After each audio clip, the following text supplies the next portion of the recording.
Brigade মাছের মাথার এক পাশের অংশ দিয়ে আমি আজকে আলু বেগুন এবং মটরশুঁটি দিয়ে রান্না করব এবং এখানে কিন্তু মাছের তেলও দিচ্ছি। তো এখানে আমি মশলা মাখিয়ে 15-20 মিনিট রেখে দেবো। আদা রসুন হলুদ মরিচ লবণ এবং মাছের তেলটা কিন্তু ভাজবো না, শুধু মাছের পিসগুলো। এটা মাছের এক সাইড, শুধু এক সাইডেরও 1/3 ভাগ ভেজে নিচ্ছি।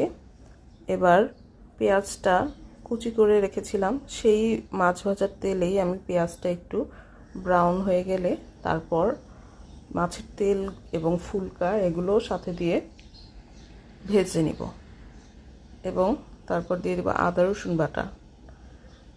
আদা রসুনটা একটু কষানো হলে আমি মরিচের গুঁড়া, হলুদ, ধনিয়া এবং জিরার গুঁড়া দিয়ে দিচ্ছি এবং পরিমাণ মতো লবণ। তারপর এগুলো ভালোভাবে মশলার সাথে মিশিয়ে নেব। সামান্য পরিমাণের পানি দিব, দিয়ে যাতে মশলাটা ভালোভাবে কষানো হয়। মশলাটা কষানো হলে এখানে আলু বেগুন দিয়েছি, আলুগুলো একদম চিকন করে পলে নিয়েছি। তারপর এগুলো ভালোভাবে মিশিয়ে এবার আমি এখানে দিয়ে দেব মাছের মাথা এবং মাছের সাইডের অংশগুলো। এটা কিন্তু মাছের 3 ভাগের 1 ভাগ দিয়েছি এখানে।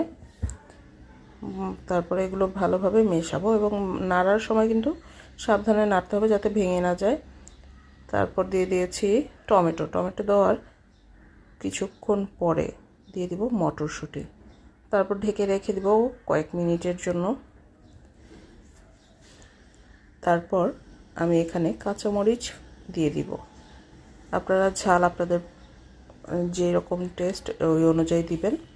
তারপর ঢেকে রেখেছিলাম। তারপর বেশি করে ধনিয়া পাতা দিলেই কিন্তু আমার রান্নাটা কমপ্লিট হয়ে যাবে। মাছের তেল, মাছের মাথা এভাবে আপনারা রান্না করে দেখতে পারেন। তেলটা খুবই মজা হয়েছিল, পুরো তরকারিটাই অনেক মজা হয়েছে। একবার ট্রাই করে দেখতে পারেন।